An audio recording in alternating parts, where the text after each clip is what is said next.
September 3, 1944.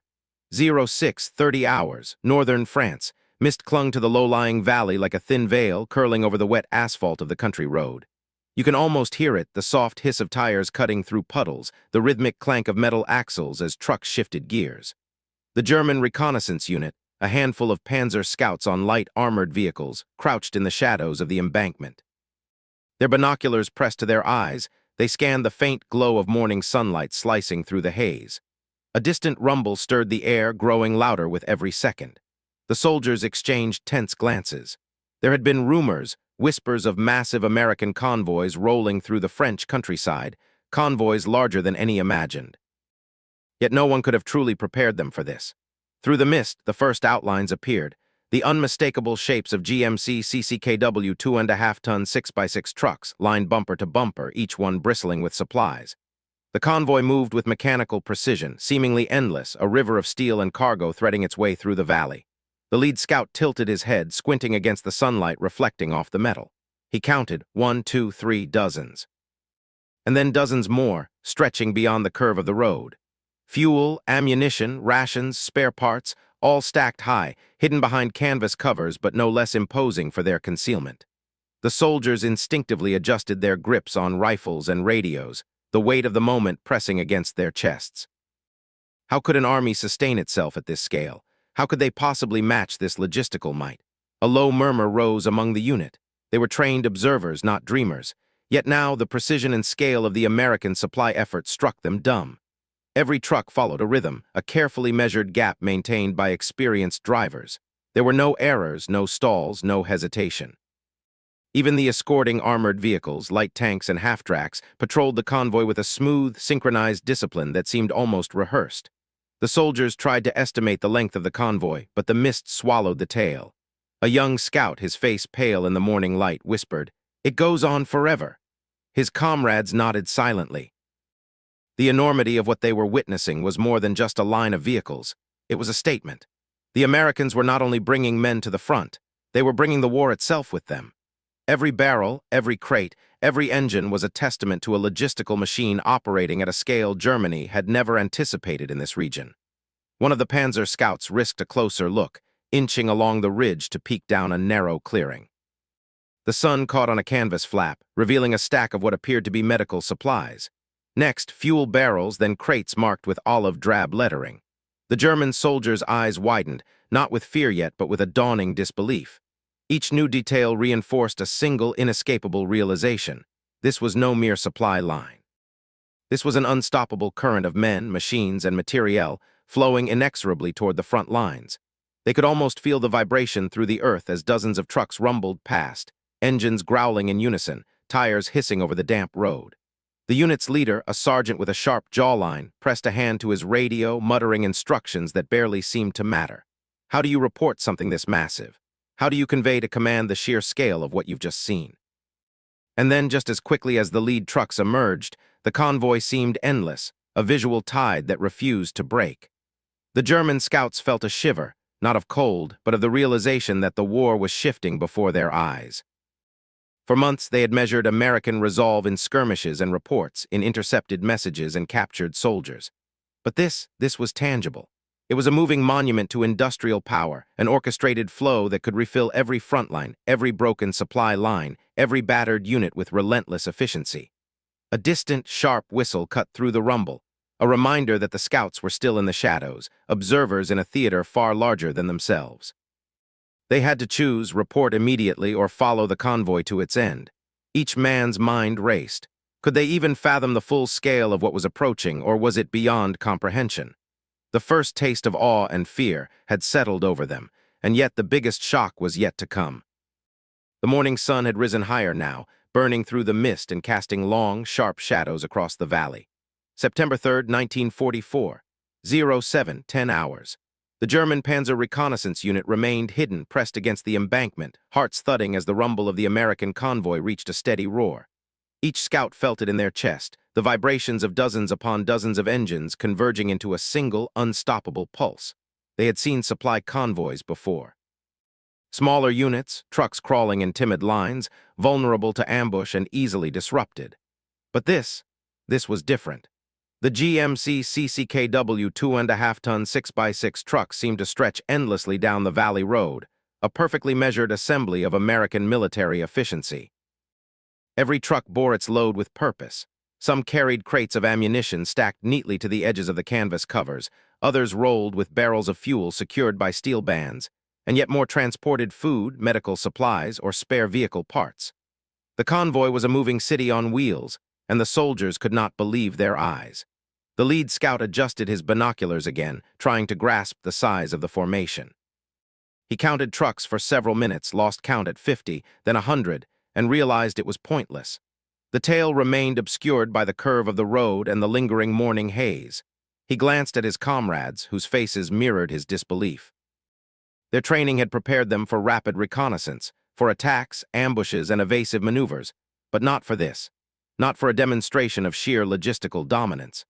The German sergeant motioned silently for the unit to stay low, whispering into his radio with precise, clipped words.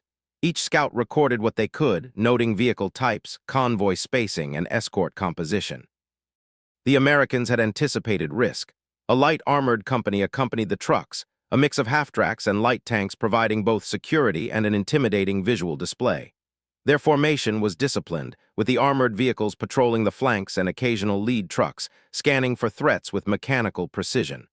The scouts' minds raced. The convoy's pace was methodical, almost hypnotic, each truck following the exact spacing as if part of a single mechanical organism. The Germans realized that any attempt to disrupt or ambush this line would be nearly impossible. Any attack would be met not by a scattering of vehicles, but by a coordinated response from multiple armored units. Every truck seemed to be part of a plan so meticulous, so perfectly executed, that it was almost surreal. One soldier's voice broke the silence, barely audible over the engines. "They've got everything, and more." His comrades nodded grimly. He was right. The scale was staggering. Ammunition for every conceivable weapon, food to feed thousands, spare engines and parts for vehicles that could be replaced almost endlessly. It was an industrial miracle rendered mobile, and it was here in the French countryside, moving toward the front lines. The unit attempted mental calculations. How many men could this supply? How far could it sustain operations?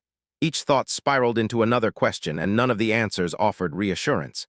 The American logistical machine, they realized, was not just capable, it was relentless. Every detail, every truck, every escort vehicle represented a layer of efficiency that the German command had underestimated. The war, it seemed, had reached a new level of scale that could not be ignored. As the convoy rumbled on, a sense of urgency began to build among the scouts. They had to report this information, but how could they convey the magnitude? Words failed. Numbers failed. They could only transmit fragmented descriptions. Massive convoy, GMC trucks, light armored escort, unimaginable size. Each report would feel inadequate, like shouting into the wind. Then a sudden movement caught the lead scout's eye, a supply truck attempting to maintain formation while maneuvering over a shallow rut.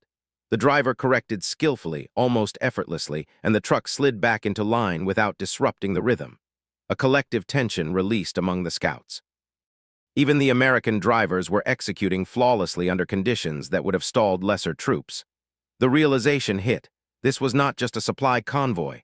This was a statement of industrial power, tactical discipline, and relentless momentum. And for the German soldiers watching in the shadows, the true cost of underestimating the Americans was about to become painfully clear. The scouts exchanged grim glances. This was only the beginning. The convoy kept coming. By 07, 25 hours, the road below the ridge had transformed into something the German scouts struggled to comprehend. Truck after truck rolled through the valley, engines droning in a deep mechanical rhythm that seemed to vibrate through the earth itself. The mist was gone now, burned away by the strengthening morning sun, revealing the true scale of what had been partially hidden before. It wasn't dozens, it was hundreds. The Panzer reconnaissance unit lay silent in the grass and brush along the embankment, their light armored vehicles concealed beneath camouflage netting and branches. Through binoculars, the lead observer slowly scanned the road again, trying to trace the convoy's origin. But the truck stretched so far into the distance that the beginning had vanished somewhere beyond the rolling hills. And the end. That wasn't visible either. Each vehicle was unmistakable. The broad hood, the tall cab, the heavy six-wheel drive chassis of the GMC CCKW 2.5-ton 6x6 trucks. Their olive-drab paint reflected the sunlight in muted flashes as they moved in disciplined formation. Canvas covers bulged with cargo. Some trucks carried stacked crates secured with rope. Others transported steel drums of fuel that rattled softly with each bump in the road. You could almost smell it from the ridge. Fuel fumes, hot oil, dust rising behind the convoy like a drifting curtain. One of the younger scouts lowered his binoculars slowly, blinking as if his eyes were playing tricks on him. The line of vehicles had not thinned. If anything, it had thickened. How many? Another whispered. No one answered. Counting had become pointless. The German sergeant carefully observed the convoy structure instead. His training forced him to analyze what emotion could not process. The trucks were grouped in controlled intervals, clusters separated by small gaps to prevent traffic jams or catastrophic losses if attacked. Escort vehicles appeared at predictable positions along the column, moving slowly but alertly. A half-track rolled past below, its mounted machine gun scanning the tree line. Another appeared minutes later, then a light tank. This was not just transportation. It was a moving fortress of logistics. The sergeant studied the spacing carefully. American convoy doctrine was becoming clearer with every passing minute. Security elements rotated along the line. Armored vehicles patrolled like shepherds guiding an enormous mechanical herd. The scouts exchanged quiet glances. Ambushing a convoy like this would be suicidal. Even if explosives destroyed a few trucks, dozens more would immediately respond. The escorts could seal the road within seconds. And the convoy itself was so massive that stopping it completely might require an entire battalion. One of the soldiers slowly shook his head. "This is an army behind the army," he murmured, and that was exactly what it was. The trucks were not glamorous weapons. They didn't roar through battlefields like tanks or scream across the sky like fighters. But here, rolling endlessly across the countryside, they revealed something far more terrifying: sustainment. The German soldiers had grown used to shortages, fuel rationing, ammunition carefully counted, replacement parts delayed or improvised, entire operations sometimes slowed because a rail line had been bombed or a supply depot destroyed. But the Americans, they had solved the problem differently. Instead of relying solely on railroads or static depots, they had created rivers of trucks, moving supply chains that flowed constantly from ports to front lines. Roads became arteries, and vehicles like the CCKW were the lifeblood. The scouts watched as another section of trucks passed below. Fuel tankers. Behind them came flatbeds carrying spare tires and mechanical parts. Then trucks with wooden crates marked for artillery units. Another group transported rations stacked in precise rectangular formations beneath canvas. Every category of war material moved in sequence. It was organized, deliberate, industrial, and above all, relentless. A sudden metallic clatter echoed faintly as one truck shifted gears climbing a shallow incline.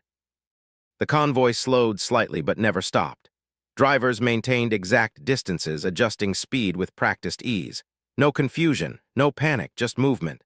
The lead scout scribbled notes rapidly on a small pad, recording vehicle types and approximate numbers. But even as he wrote, he knew the report would sound unbelievable. Hundreds of trucks. Possibly more. His pencil hesitated. What if it was thousands? He looked again through the binoculars. The line still had no end. Behind the ridge, the German armored vehicles remained perfectly still, engines cold to avoid detection. The unit had become silent witnesses to something far larger than a typical reconnaissance mission. This convoy represented momentum, and momentum in war was everything. One soldier slowly exhaled as another section of trucks rolled past. The realization was settling over the group like a heavy weight. This was not simply a supply convoy heading to the front. This was proof that the Americans could replace everything. Fuel, ammunition, food, vehicles, men. Losses that would cripple other armies might barely slow this machine. The sergeant lowered his binoculars for the first time in several minutes. His expression had hardened. "If this reaches the front intact," he said quietly, "their offensive will not stop." No one disagreed. But at that exact moment, something unexpected appeared at the head of the next formation of vehicles. Something larger, heavier, and unmistakably armored. The scouts leaned forward again, binoculars snapping back into position. Because what followed the supply trucks suggested the Americans were preparing for something much bigger than simple resupply. Something that might change the balance of the entire front. The rumble deepened. By 07:42 hours, the German scouts had been observing the convoy for over an hour, and the road below still pulsed with motion. The steady procession of GMC CCKW 2.5-ton 6x6 trucks had become almost hypnotic, an endless cadence of engines, tires, and steel frames rolling toward the western front lines. But then the sound changed. It was subtle at first, a heavier vibration layered beneath the constant drone of truck engines. One of the observers adjusted his binoculars quickly, focusing on the next cluster of vehicles approaching the bend in the road. What emerged was not another group of supply trucks. It was armor. The first vehicle appeared slowly, its silhouette unmistakable as it rolled into the sunlight. A light tank moved at the head of the formation, its turret scanning methodically from tree line to hillside. Dust swirled behind its tracks as it advanced beside the trucks, maintaining a protective position along the convoy's flank. More followed. Half-tracks rumbled into view, their armored hulls low and angular machine guns mounted on rotating rings above the crew compartments. Soldiers stood inside them, helmets low, scanning the countryside with disciplined vigilance. Their presence transformed the convoy from a logistical procession into something far more formidable. The German scouts leaned closer to the ridge, every eye fixed on the road. This was no simple escort. This was a moving shield. The armored vehicles were distributed carefully along the convoy, appearing at regular intervals as if part of a precise mathematical formula. A light tank here, 2 half-tracks there. Occasionally a scout car slipped between supply trucks, its radio antenna swaying gently with the movement. The Americans were guarding their lifeline, and they were doing it well. The German sergeant studied the pattern carefully, mentally mapping the positions of each armored unit. His training forced him to analyze rather than react. Even now, even in the face of this overwhelming spectacle, his mind searched for weaknesses, but they were difficult to find. Each escort vehicle occupied a position that allowed rapid response to threats from either side of the road. Machine guns were elevated slightly, ready to sweep fields or hedgerows in seconds. Drivers maintained disciplined spacing that prevented congestion while still keeping the convoy tightly controlled. It was a mobile defensive system. One of the scouts whispered quietly. They expected ambush. The sergeant nodded once. Of course they did. By 1944, the Americans had learned quickly from earlier campaigns. Convoys were no longer vulnerable lines of trucks creeping cautiously through contested territory. They had evolved into organized, protected columns capable of defending themselves while continuing to move. And movement was the key. If the convoy never stopped, the supplies kept flowing. Another light tank rolled into view, its suspension creaking slightly as it passed over a rough section of road. The sunlight flashed across its turret as the commander inside rotated the gun barrel slowly toward the distant hills, toward the ridge where the German scouts were hiding. Several soldiers instinctively pressed themselves deeper into the grass. The moment stretched, but the tank continued forward without slowing, its commander apparently satisfied with the quiet countryside. The convoy moved on. The German observers exhaled slowly. Below them, the armored escort blended seamlessly into the river of trucks. Fuel carriers passed. Ammunition transports followed. Food supplies appeared next. Then spare tires and maintenance equipment stacked carefully in wooden crates. Every category of war was moving down that road. Fuel for tanks, shells for artillery, food for entire divisions, replacement parts for vehicles that might break down tomorrow or next week. The Americans were not supplying a battle. They were supplying an entire campaign. One scout rubbed his temples, trying to process the scale of it all. Even if their command destroyed a few convoys like this, dozens more might already be on the road somewhere else. The realization was unsettling. German logistics at this stage of the war relied heavily on rail transport and carefully rationed truck fleets. Fuel shortages had become increasingly common. Many units already struggled to maintain mobility. But here, the Americans were moving everything by road, massive quantities of it. A distant clatter echoed again as another group of armored escorts rolled into view. This formation included heavier half-tracks with larger mounted weapons, their crews scanning constantly for danger. The convoy was adapting as it moved deeper into contested territory. Security was increasing. The sergeant's jaw tightened. This wasn't just a supply column heading to the front. It was reinforcement, sustainment, preparation. The scale suggested that American forces ahead were preparing for major operations, something larger than the localized engagements that had dominated the region for weeks. The scouts exchanged uneasy glances. If this convoy represented only one segment of American supply movement, then how many others were traveling along different roads at the same moment? How many thousands of trucks were feeding the Allied advance across France? The question lingered in the air. And then, as another section of the convoy emerged around the bend, something even more surprising appeared among the trucks. Vehicles unlike the others, larger, specialized, and clearly designed for something beyond simple transportation. The German scouts leaned forward again, realizing they were about to witness another piece of the American logistical machine, one that revealed just how deeply the convoy was prepared for the battles still ahead. By 08:05 hours, the valley had fully awakened. The mist was long gone, replaced by clear September sunlight that illuminated every vehicle rolling along the narrow French road. From the ridge, the German reconnaissance unit could now see details that had been hidden earlier: paint markings on doors, serial numbers on crates, even the faces of drivers focused intently on the road ahead. And the convoy still had not ended. But what now appeared among the GMC CCKW 2.5-ton 6x6 trucks changed the scouts' understanding of what they were witnessing. The next vehicles were not standard cargo transports. They were maintenance trucks. The first rolled past with a steel boom crane mounted behind the cab, its heavy hook swaying slightly as the truck bounced over uneven pavement. Tool chests lined the sides of the cargo bed, and spare vehicle parts were secured beneath canvas covers. Behind it came another truck loaded with replacement tires stacked nearly to the height of the cab. A mobile repair section. The German soldiers exchanged quick looks. This convoy was not just carrying supplies, it was carrying its own ability to survive. Another truck followed, this one clearly configured as a field workshop. Large tool racks filled the back, and several mechanics sat inside, their sleeves rolled up despite the early morning chill. One of them leaned over an engine block secured to the truck bed, tightening bolts while the convoy continued moving. They were repairing equipment while traveling. The German sergeant stared through his binoculars, stunned by the practicality of it. German logistics typically relied on stationary maintenance depots behind the lines. Damaged vehicles had to be transported back, repaired, and then returned to the front. It was effective when supply lines were stable. But the Americans had done something different. They had brought the repair shops with them. More specialized trucks appeared. Fuel tankers painted the same dull olive color rolled past in disciplined formation, each carrying massive cylindrical tanks strapped securely to reinforced frames. Fuel was the lifeblood of mechanized warfare: tanks, trucks, artillery tractors, generators. Without fuel, armies stopped. But judging by the number of tankers in this convoy alone, the Americans had ensured their forces would not run dry anytime soon. The scouts watched as a tanker driver leaned casually out his window, glancing down the road ahead.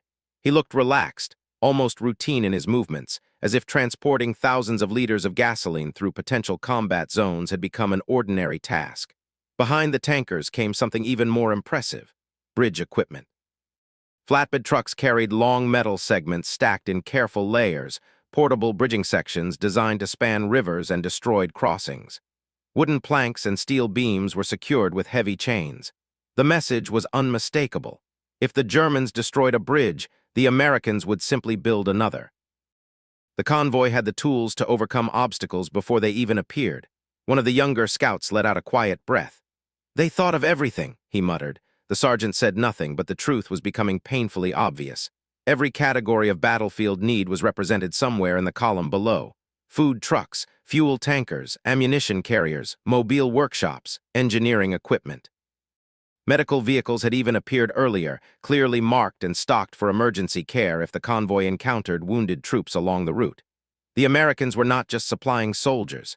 They were sustaining an entire military ecosystem. And it was moving, constantly moving. Another detail slowly dawned on the scouts as they observed the convoy structure. Drivers rotated positions. Occasionally, a truck would pull slightly aside while another moved forward, maintaining the convoy's pace without interruption. Some drivers drank from canteens or adjusted their gloves while steering with calm precision. This was a practice system. Thousands of drivers across the Allied armies had become specialists in convoy movement. They drove day and night, across bombed roads, through rain, dust, and darkness. And vehicles like the GMC CCKW had been designed specifically for this purpose: rugged, reliable, capable of carrying heavy loads across long distances without constant mechanical failure. The Germans watching from the ridge understood what that meant. Reliability multiplied scale. If trucks rarely broke down, supply flow could remain constant.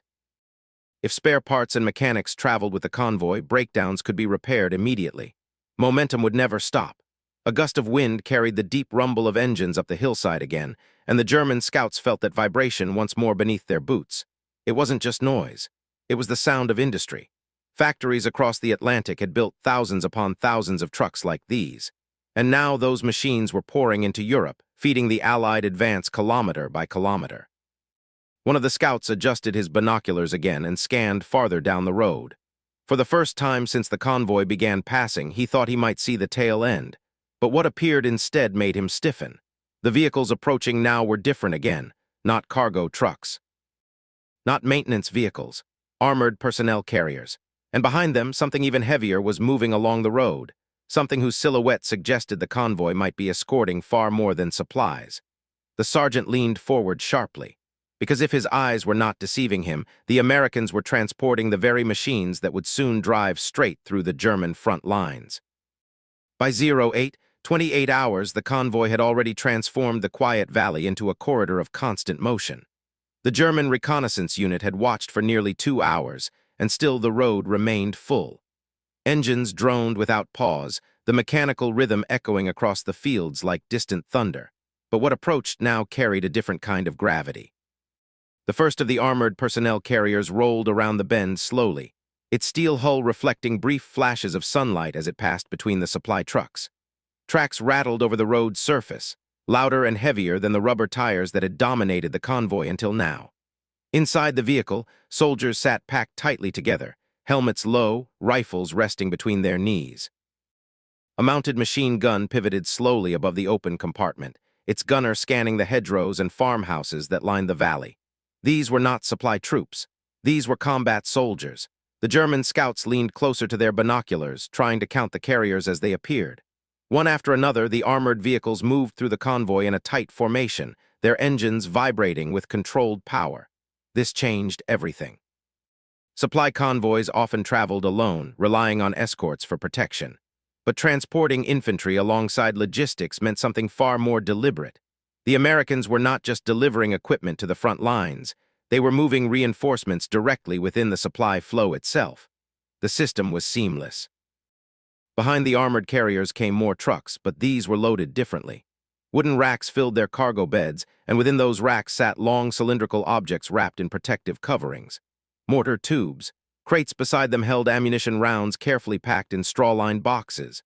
Another truck passed carrying larger shells, artillery ammunition stacked with careful precision, each heavy casing gleaming faintly beneath the canvas. The German sergeant felt a tightness forming in his chest. Every element of modern warfare was present within this moving column. Infantry, ammunition, fuel, engineering equipment, repair units, medical support. The convoy was not simply supplying an army. It was enabling continuous combat operations without pause. One of the scouts slowly whispered, almost to himself, "They can fight for weeks with this." No one argued. The evidence was rolling past them in plain sight. Then came the sound that made several of the German soldiers instinctively shift position.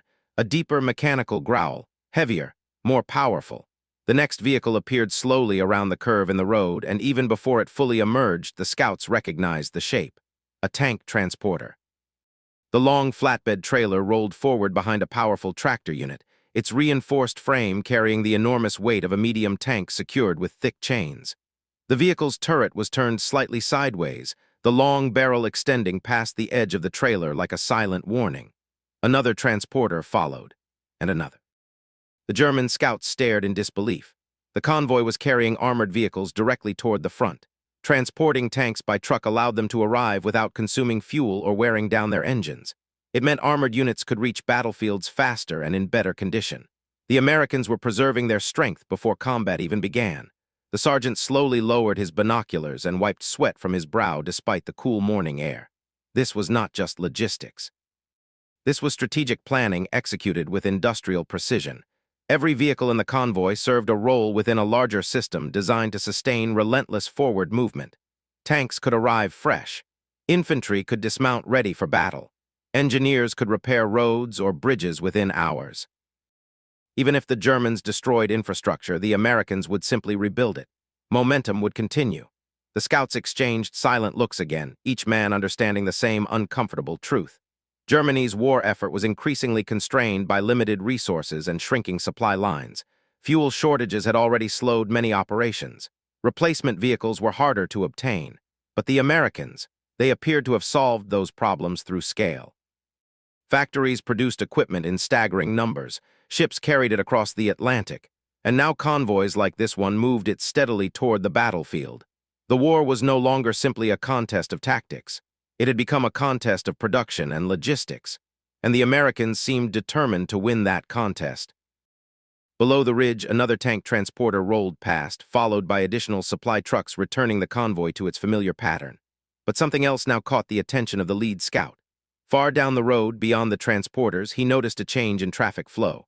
A small cluster of vehicles appeared to be slowing. Drivers ahead were signaling to each other. The convoy's perfect rhythm, so precise for hours, was beginning to shift. The sergeant's eyes narrowed. Something was happening further down the line. And if the convoy was about to stop, the German reconnaissance unit might suddenly find itself witnessing the next stage of the American operation. By 08:47 hours, the subtle shift in the convoy had become impossible to ignore. For nearly 2 hours, the American column had flowed past the German scouts with mechanical precision, each vehicle maintaining distance and speed as if connected by invisible lines. But now, far down the road, something had forced the convoy to slow. Brake lights flickered. Engines dropped from a steady roar to a deep, rumbling idle. Drivers leaned slightly from their windows, glancing ahead to understand the change. Yet even in this moment of disruption, there was no chaos, only controlled adjustment.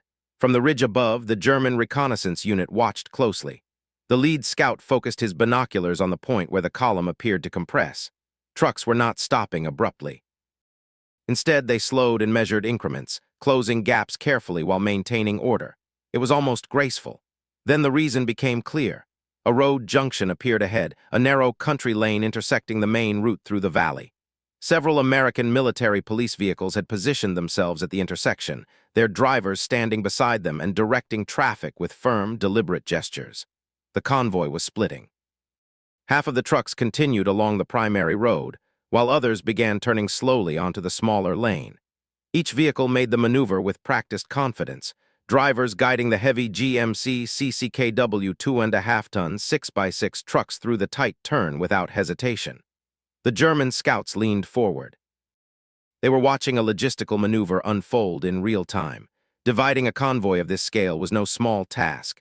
If done poorly, it could create traffic jams stretching for kilometers, immobilizing the entire column. But the Americans had clearly rehearsed this kind of movement countless times. Truck after truck peeled off from the main route in perfectly spaced intervals. Fuel tankers first, then ammunition carriers. Behind them followed several engineering trucks loaded with bridging equipment. Each category of supply appeared to have a destination of its own. The German sergeant watched silently, absorbing every detail. His mind raced with possibilities. If the convoy was dividing here, it meant the Americans were feeding multiple sectors of the front simultaneously. One road for infantry units, another for armored formations, another perhaps for artillery. It was a web of supply routes expanding outward from this single artery. And if this was only one convoy among many, the scale of the Allied logistics network was staggering. Below the ridge, one of the American military police soldiers raised his arm and signaled a group of tank transporters to continue straight along the main road. The enormous flatbed trailers rumbled forward, their cargo swaying slightly as they climbed the gradual slope beyond the junction. More supply trucks followed them, but the smaller lane began filling rapidly as well. Food trucks, medical vehicles, fuel carriers. Every category of supply moved like pieces on a vast chessboard, directed with calm efficiency. One of the German scouts whispered quietly, "They're feeding an entire front line." The sergeant nodded slowly. Yes, and not just feeding it, sustaining it indefinitely. The Americans had learned that modern warfare demanded constant flow, constant fuel, constant ammunition, constant replacement parts. If that flow stopped, even the strongest armies could collapse. But here, watching this convoy divide and continue without disruption, the German soldiers saw the opposite. Continuity. The system adapted without slowing. The road junction had not stopped the convoy. It had simply redirected it. The engines continued to rumble, the trucks continued to move, and somewhere beyond the hills ahead, Allied divisions were waiting for these supplies to arrive. One of the scouts suddenly stiffened. "Movement," he whispered. The others followed his gaze down the smaller road where the diverted trucks were disappearing between hedgerows. In the distance, farther than they could clearly see, columns of dust were rising along that narrow lane. But the dust wasn't only from trucks. Through the haze, faint shapes were beginning to emerge, armored silhouettes, more vehicles, more movement. The German sergeant slowly lifted his binoculars again. Because what was forming beyond that junction suggested that this convoy was only one piece of something far larger. A network of supply columns feeding an advance that was already underway. And if the scouts were correct, the Americans were not preparing for battle. They were already building the momentum for a breakthrough. By 09:05 hours, the realization was beginning to settle heavily over the German reconnaissance unit. What they had first believed to be a single massive convoy was something far more complex. From their vantage point on the ridge, the soldiers could now see the pattern forming across the countryside. The main road below continued to funnel truck after truck toward the west, but the smaller lane branching from the junction had become just as active. Vehicles that turned there disappeared briefly behind hedgerows and farm buildings, only to reappear farther in the distance as part of another moving column. The Americans weren't simply sending supplies down one route. They were feeding an entire network. The lead scout adjusted his binoculars again, following the smaller column as it wound its way through the fields beyond the junction.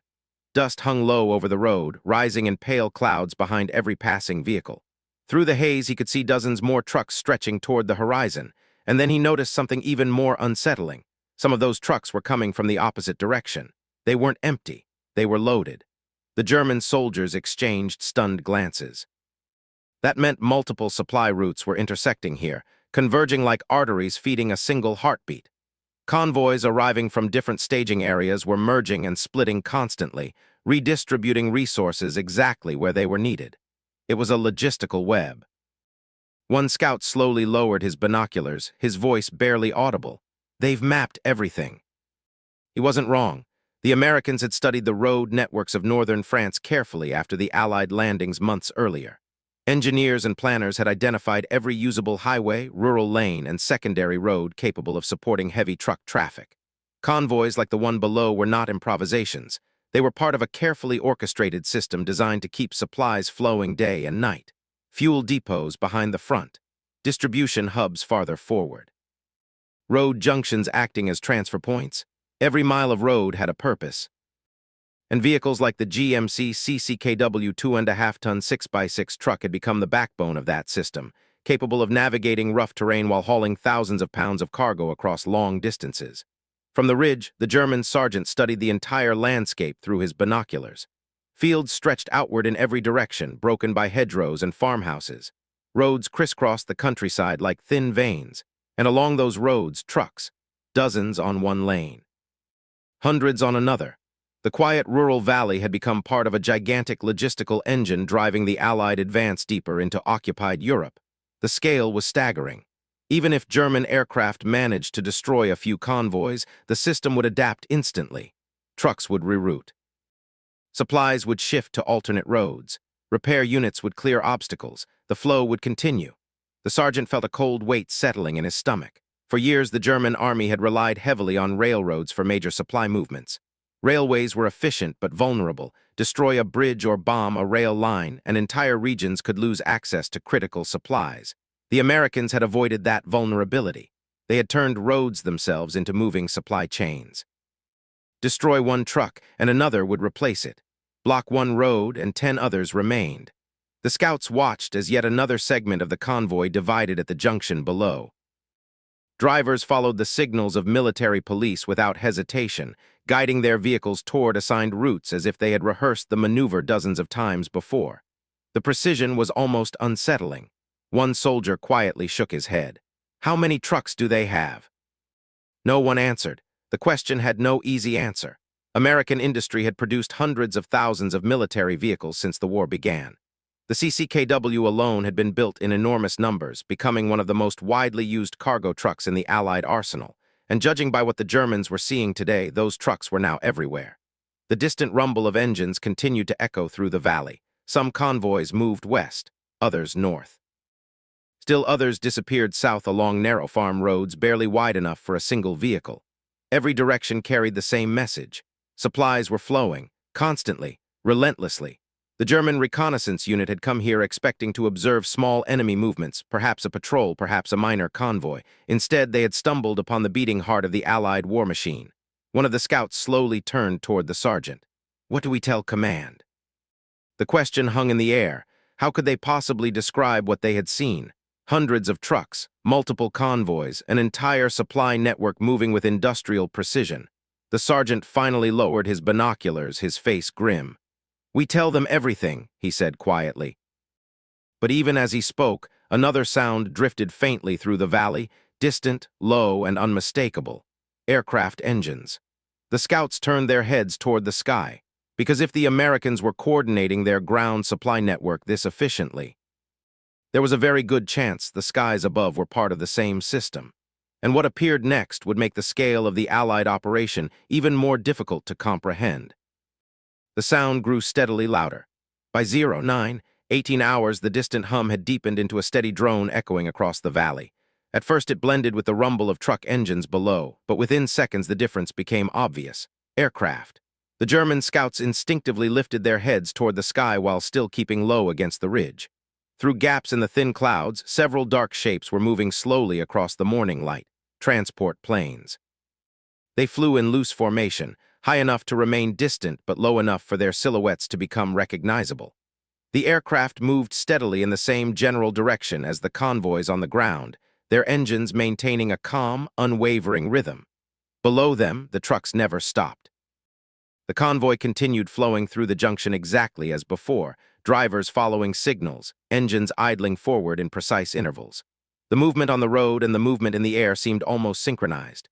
The German sergeant raised his binoculars again, shifting his focus between the sky and the highway below.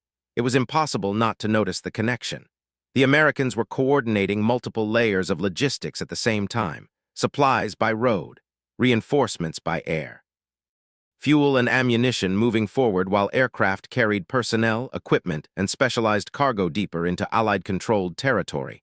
The entire system was working together. One of the scouts exhaled slowly. They control the roads and the air. The statement felt painfully accurate. Earlier in the war, German forces had relied heavily on air superiority to support rapid offensives. Aircraft could scout ahead, protect convoys, and strike enemy supply lines before they reached the battlefield. But by late 1944, the balance had shifted dramatically. Allied aircraft now dominated the skies over much of Western Europe, and that dominance allowed operations like the one unfolding below. Convoys could move in daylight. Truck columns could stretch for kilometers without constant fear of air attack. And when aircraft appeared overhead, they were almost certainly friendly. The German scouts watched as the transport planes continued westward, their formation gradually shrinking against the brightening sky. But something else soon followed. Fighters. Several smaller aircraft streaked across the upper atmosphere, moving faster than the transports. Their wings glinted sharply in the sunlight as they passed overhead, briefly circling before continuing along the same direction as the convoy. Escorts. Even the skies were being guarded. The sergeant lowered his binoculars again, a quiet realization settling in. Everything about this operation demonstrated preparation on a scale that few armies in history had achieved. Roads were mapped. Convoys were organized. Escorts guarded every segment. Aircraft watched from above, and all of it worked toward one purpose, keeping the advance moving. One scout shifted uneasily. "If they can move this much supply in a single morning," he began quietly. He didn't finish the sentence. He didn't need to. Everyone on the ridge understood what it meant. Somewhere beyond the hills ahead, Allied divisions were preparing for the next stage of their push across France. Armored units needed fuel. Infantry needed ammunition. Artillery required constant resupply. Without trucks like these, none of that would be possible. But with them, entire armies could move forward without stopping. The German reconnaissance unit had now witnessed nearly 3 hours of continuous movement along the road below. Hundreds upon hundreds of vehicles had passed the junction, splitting into multiple routes that disappeared across the countryside. And still, new trucks were appearing around the bend. The convoy truly seemed endless. The sergeant glanced down at his small field notebook again, filled with hurried observations and rough estimates. He knew the numbers inside would sound exaggerated when transmitted to command, but they were real. This was the scale of the Allied war effort now unfolding across Western Europe. Industrial power turned into mobility, mobility turned into momentum, and momentum turned into victory. The engines continued rumbling below as another cluster of trucks moved through the intersection. Military police still directed traffic with calm precision, never rushing, never hesitating. The system worked perfectly. The German scouts had seen enough to understand the implications. But just as the sergeant prepared to order the unit to withdraw and report their findings, something unexpected happened farther down the road. One of the trucks slowed sharply, then another. A signal flag waved near the front of the column. The convoy's rhythm changed again. The soldiers on the ridge stiffened, because whatever had caused the sudden disruption might reveal something they had not yet seen, and after everything they had witnessed that morning. It was difficult to imagine what could possibly stop a machine this large.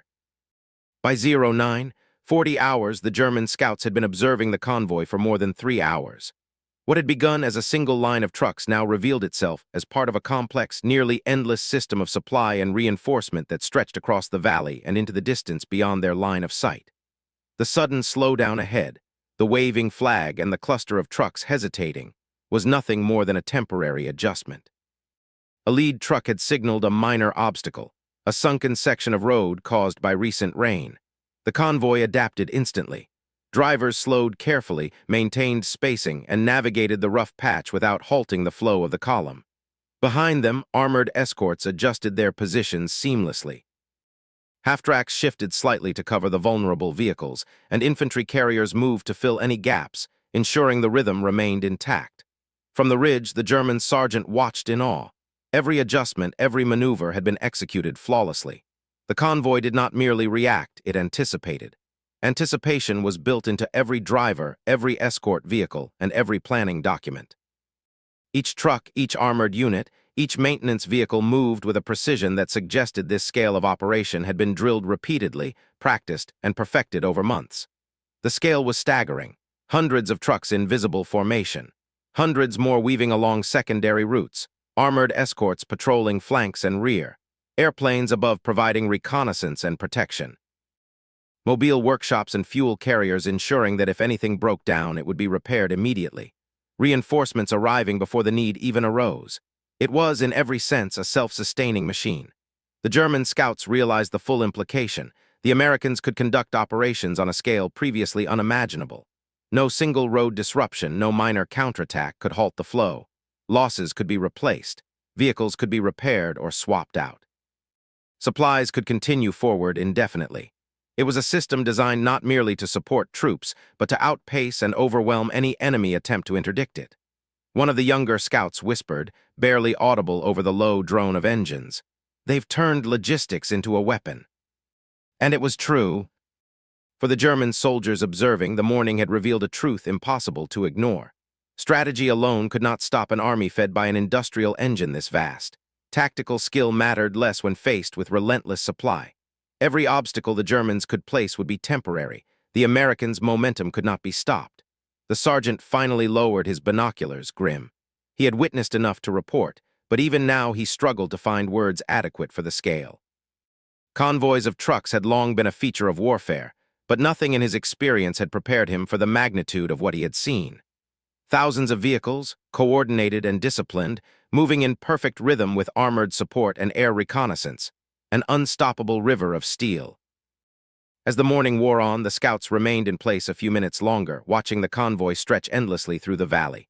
They memorized key details, vehicle types, escort composition, convoy splits, and signs of maintenance support. Every note would be crucial, yet still insufficient. The numbers were too high, the scale too immense to be fully grasped. Finally, the sergeant nodded to his men. It was time to withdraw. The report they would deliver would be urgent, perhaps even alarming. But in truth, no single report could capture the sheer magnitude of the American logistical effort. From the ridge, the convoy continued without pause. Trucks rolled in measured cadence. Armored escorts patrolled without falter. Aircraft soared overhead, the sky alive with movement. The American supply network pushed forward, an embodiment of industrial power and military foresight. For the German scouts, the memory of that morning would linger long after the valley fell silent again. They had witnessed something extraordinary, a demonstration of how logistics, organization, and discipline could become as decisive as any battle. And somewhere down that endless road, the engines rumbled on, relentless, unstoppable, momentum that would shape the war. Thank you for watching.